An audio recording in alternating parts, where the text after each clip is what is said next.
Mercredi 13 novembre 2013, mesdames et messieurs, bonsoir et tout de suite à les titres.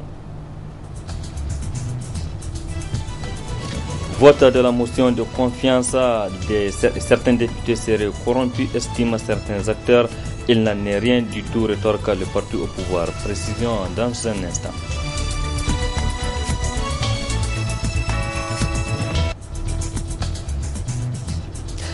Hajj 2013, la commission en charge de l'organisation se prononce pour la première fois après le retour des pèlerins. La COHO tire un bilan satisfaisant.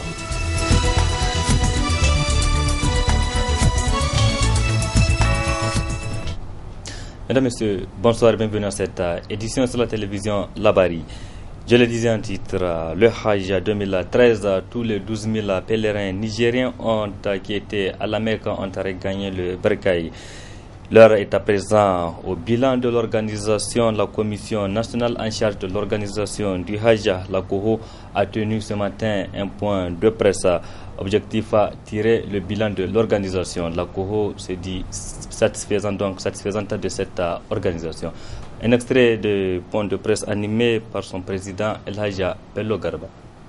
Dans l'ensemble de ceux qui nous ont précédés, et nous souhaitons pour eux que le paradis du Seigneur leur soit ouvert.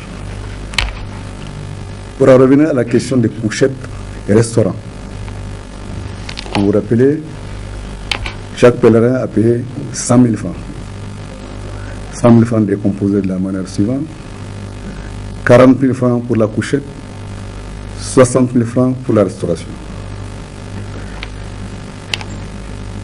Le système de la restauration a connu des problèmes. Il n'a pas bien fonctionné. En tout cas, il n'a pas fonctionné tel qu'on aurait souhaité qu'il fonctionne. Les problèmes sont liés à des causes multiples, mais nous ferons une évaluation plus technique avec les personnes concernées.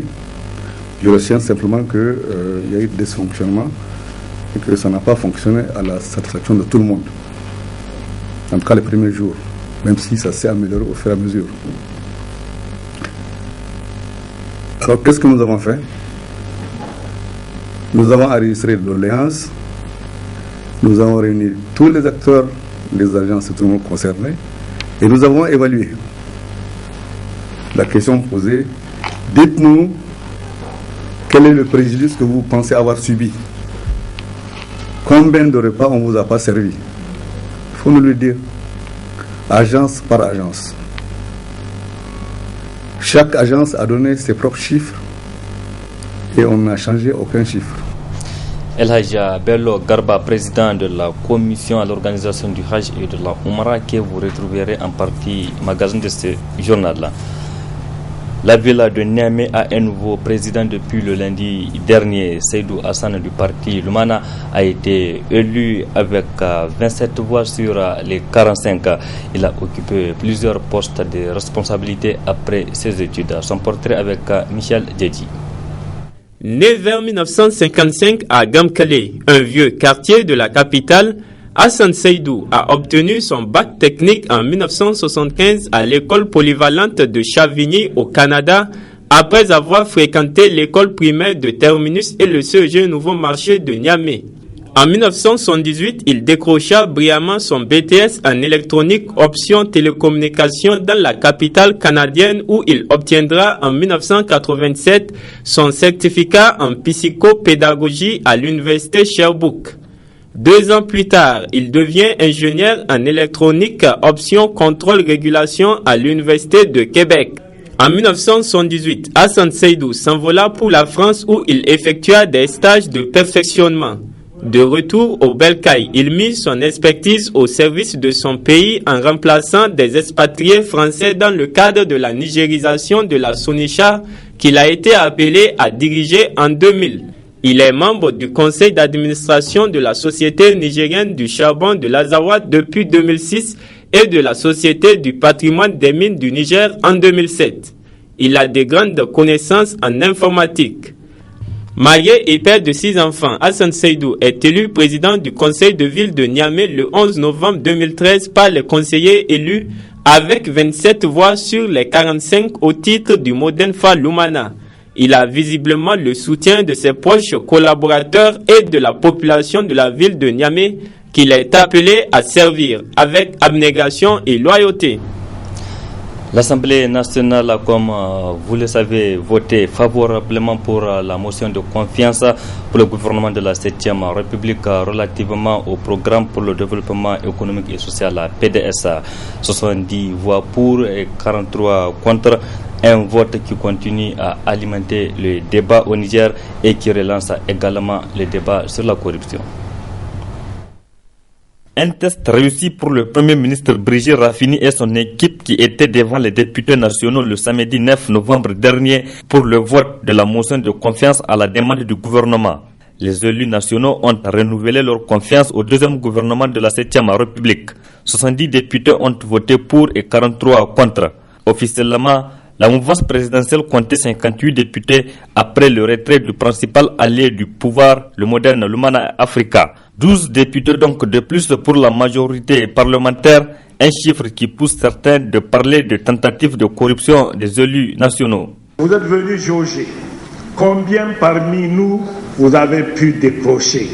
Ce faisant, vous aurez prouvé à la face du monde que le Niger est le premier pays à avoir érigé la corruption en mode de gouvernance. C'est tout l'avenir des générations futures qui sera compromis. Parce que c'est plus grave que 3 ans de brûle de pétrole hypothétique. Non, réplique Hirosani, membre du comité exécutif national du parti au pouvoir, le PNDS Taraya.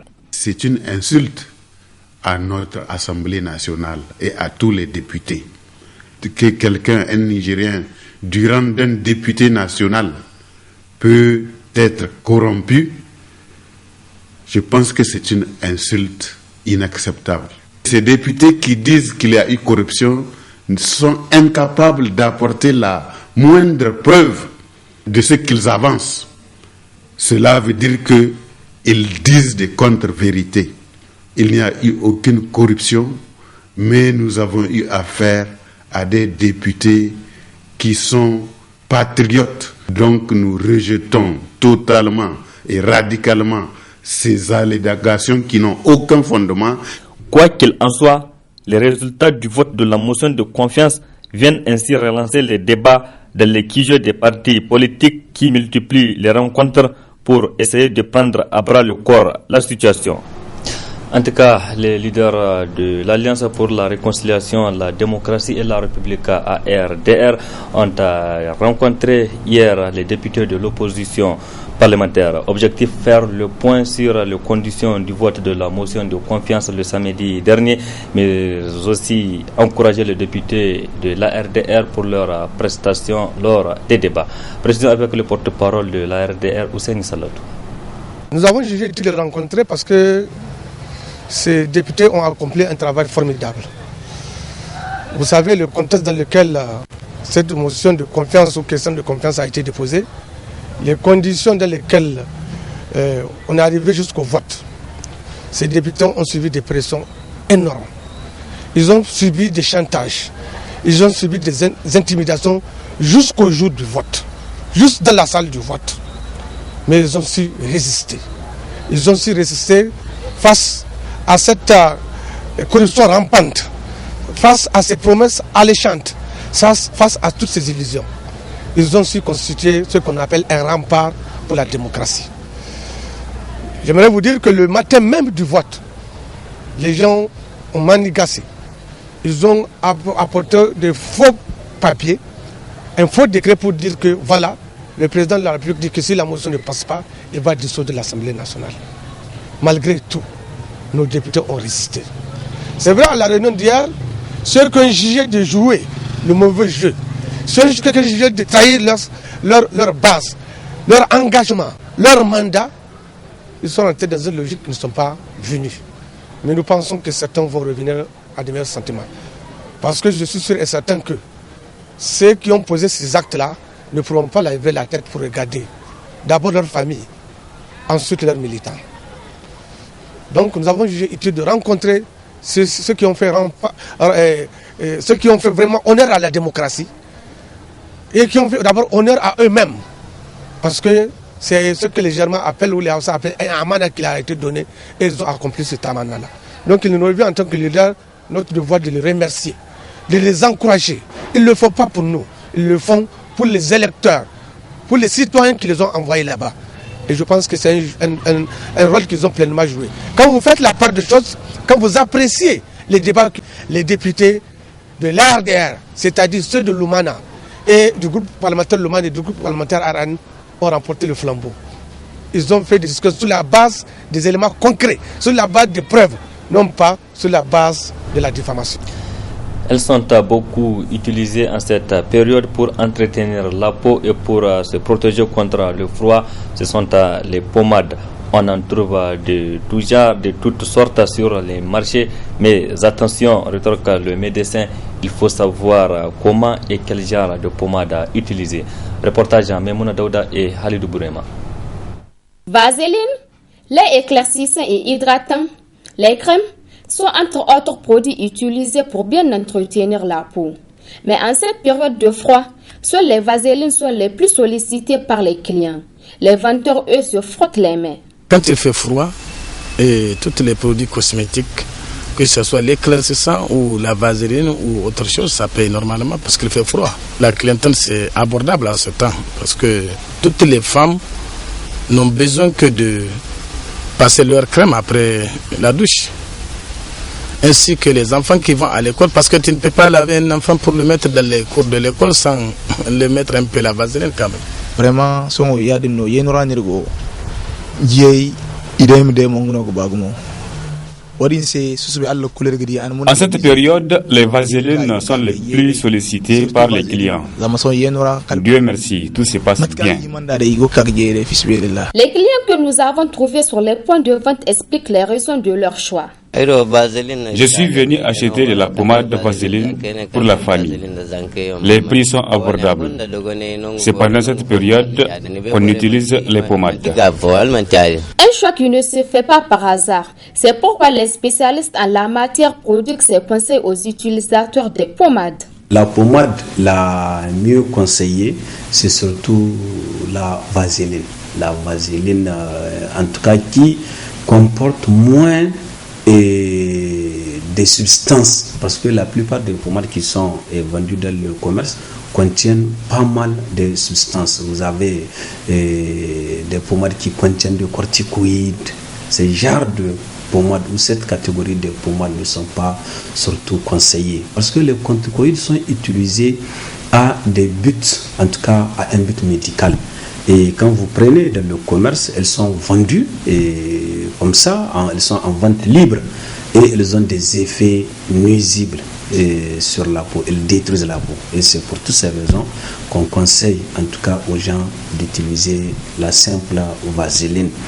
Tout ce qu'il faut éviter, c'est vraiment les pommades qui contiennent les corticoïdes, qui contiennent d'autres substances qui sont nuisibles pour la santé, qui sont nuisibles, qui détruisent la peau. Alors, chers utilisateurs, suivez les conseils du docteur pour bien entretenir votre peau et celle de vos enfants pendant cette période de fraîcheur, mais surtout pour éviter certains désagréments corporels. Démystification du processus du visa étudiant, c'est le thème d'une conférence en débat animée cet après-midi par le consul des États-Unis au Niger. Une conférence à l'occasion de la commémoration de la Semaine internationale de l'éducation célébrée du 11 au 15 novembre. La conférence a été organisée par le Centre culturel américain au Niger. Le résumé de cette conférence débat avec Michel Djedi et Sadoudoumi.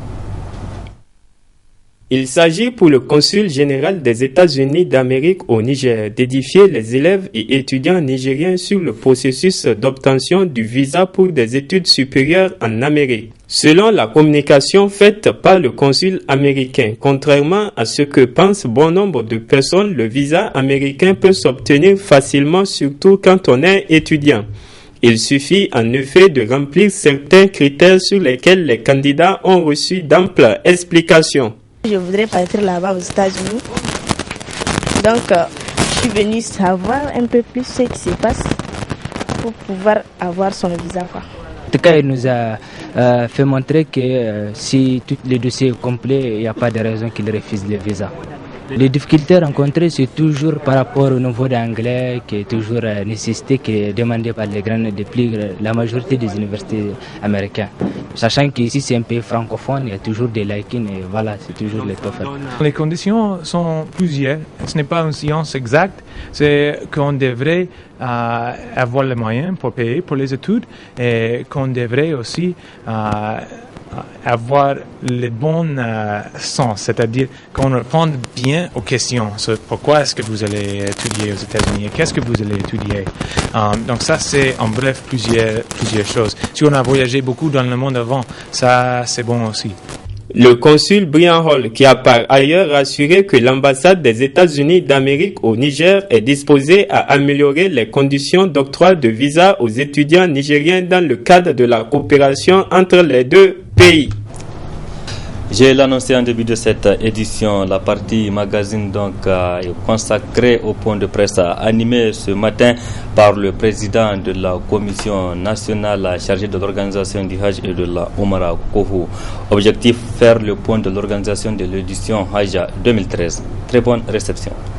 Dans l'ensemble, ce qu'il faut retenir à ce niveau, c'est que nos pèlerins ont bien voyagé, vol aérien. Ils ont été bien suivis médicalement. Ils ont été transportés dans les temps et correctement sur les lieux de culte. Et ils ont tous pu effectuer leur Hajj dans de bonnes conditions.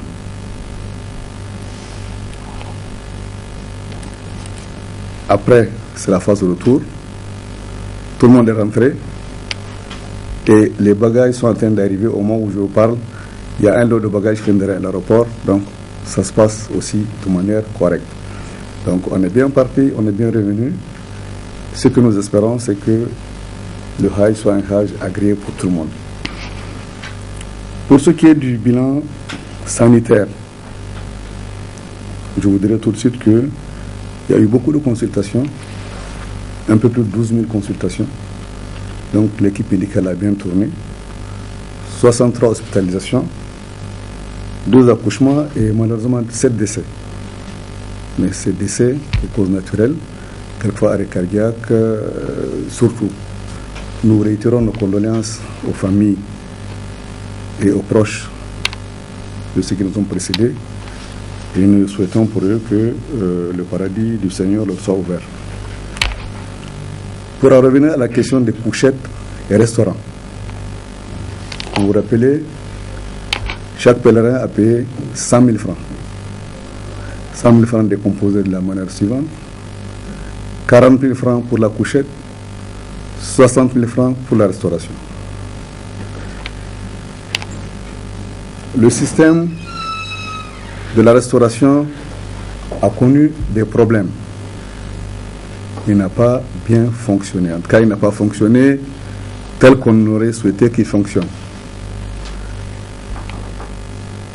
Les problèmes sont liés à des causes multiples, mais nous en ferons une évaluation plus technique avec les personnes concernées. Je retiens simplement qu'il y a eu des dysfonctionnements et que ça n'a pas fonctionné à la satisfaction de tout le monde. En tout cas, les premiers jours, même si ça s'est amélioré au fur et à mesure. Alors, qu'est-ce que nous avons fait? Nous avons enregistré des doléances, nous avons réuni tous les acteurs, les agences et tout le monde concerné, et nous avons évalué la question posée. Dites-nous quel est le préjudice que vous pensez avoir subi. Combien de repas on ne vous a pas servi? Il faut nous le dire, agence par agence. Chaque agence a donné ses propres chiffres et on n'a changé aucun chiffre. L'ensemble des chiffres donnés par les agences rapprochés à l'ensemble des repas retenus, en pourcentage s'élève à 13,94%. Donc le préjudice réellement subi est de 13,94% de l'ensemble. Donc ce n'est pas 100%, ce n'est pas 50%, c'est 13,94%, donc un peu moins de 14%. Sur la base de ce chiffre, nous avons approché les prestataires et les autorités saoudiennes pour nous faire dédommager. Ça a été fait au niveau du préjudice subi. Donc la démarche a été entamée, a été engagée et le dédommagement a été acquis. Maintenant, reste à savoir comment l'utiliser et comment le répercuter au niveau des pèlerins et même de ceux qui ont subi le préjudice. Mais la question est posée, ça, on le fera techniquement. En tout cas, voilà la réalité des chiffres. C'est ça le préjudice subi. Et on l'a évalué, pas nous, mais on l'a évalué avec tous les acteurs concernés et notamment les agences. Donc ça, ce sont des chiffres qui sont là, qui sont à la disposition de tout le monde. Pour les couchettes, l'évaluation d'ensemble est que le système est bon. Nous n'avons pas eu de critique par rapport aux couchettes. Tout le monde dit que c'est bon. À un moment, on nous avait dit qu'il manquait quelques matelas. Je crois 4% des matelas. Mais là aussi, sur la base des documents de réception signés, on s'est rendu compte que les matelas manquants n'étaient pas du fait des fournisseurs, mais c'était du fait d'une organisation interne. Donc là, on n'a pas insisté, puisque le système est bon. Donc voilà l'évaluation rapide du système couchette-restaurant. L'évaluation plus technique et précise, on la fera. On la fera de manière tout à fait transparente avec toutes les personnes concernées. On va en tirer les conséquences. Donc après ces quelques lignes sur les prestations couchettes et restaurants, ce que je veux dire, c'est que ce qui fait le Hajj, les fondamentaux, si vous voulez, déterminants, ont vraiment été bien assurés. C'est le transport aérien qui a posé des problèmes beaucoup des autres années. C'est le séjour à Médine, c'est le séjour à la Mecque et surtout le transport sur les lieux de culte. Tout ça a été bien fait. Donc les conditions pour un bon Hajj, je pense que ces conditions ont été réunies. Il faut juste souhaiter que les gens aient pu en bénéficier et aient pu en profiter en toute sérénité. Donc voilà ce qui a marché. Je répète encore que ce qui n'a pas marché, on va l'évaluer, on va le regarder, certainement sous votre regard, sans rien occulter. Et les conséquences qu'il faut tirer, on les tirera. Dans l'ensemble, les échos que nous recevons sont des échos d'encouragement.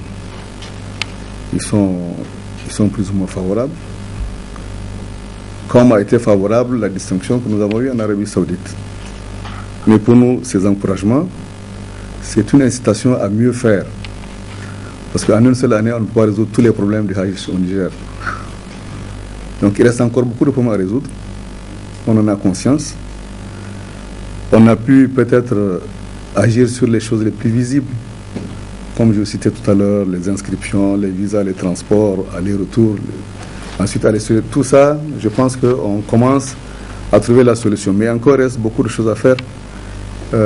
Essentiellement, comment agir sur les comportements, comment mieux administrer les agences, comment sécuriser le retour des bagages. Donc tout ça, ce sont des points qui sont des points sur lesquels nous allons nous pencher pour que le Hajj soit dans les années qui viennent, après plusieurs expériences, que ce soit une opération qui vient et qui passe sans qu'il y ait beaucoup de tension dans le pays, que ce soit vraiment comme un train qui arrive à l'heure dont on ne parle pas. C'est notre ambition, c'est ce qu'on veut faire du Hajj au Niger dans les années qui viennent. Nous remercions tous ceux qui ont aidé, tous ceux qui ont contribué à ce que cette édition se passe telle que je viens de la décrire. D'abord les autorités nigériennes qui nous ont fait confiance et qui ont mis les moyens. Ensuite vous de la presse, comme je l'ai dit, qui avez toujours été notre soutien. Les autorités saoudiennes auprès desquelles nous avons trouvé beaucoup de compréhension. Et puis les différents acteurs qui sont les pèlerins eux-mêmes et aussi d'autres contributeurs. Donc nous souhaitons et espérons pour tous les pèlerins qui ont fait le voyage cette année qu'ils retrouvent leur famille en bonne santé, que leur Hajj soit un Hajj agréé. Le nombre de vols est sensiblement le même. Même si au retour, on a noté qu'on a transporté moins de pèlerins qu'à l'aller. Il y a une différence de 100 personnes qui ont dû prendre des vols réguliers, mais le nombre de vols est sensiblement le même. Pour le dédommagement. Le dédommagement, le montant que nous avons et qui sera disponible, il est autour de 100 millions. La règle aurait voulu que tous les bagages soient payés, pesés et qui payent des suppléments de bagages. Mais aucun pèlerin ne paye encore des suppléments de bagages. Rares sont ceux qui ont la présence d'esprit de mettre les suppléments dans ce qu'on appelle les cargos, à leurs frais. Donc tout le monde pense qu'on peut tout mettre. On ne peut pas tout mettre parce que l'avionneur aussi, il ne peut pas tout prendre. Alors lui aussi, l'avionneur, une fois que c'est fait, maintenant il fait des acrobaties pour trouver le moyen d'acheminer les bagages à soute dont il avait délaissé l'avion. Ça peut être un cargo, ou s'il n'a pas le moyen, ça peut être un bateau. Voilà pourquoi on a de retard sur les problèmes des bagages. C'est un problème, je l'ai noté comme point à étudier avec les agences et avec les pèlerins futurs pour bien indiquer qu'un contrat, c'est un contrat.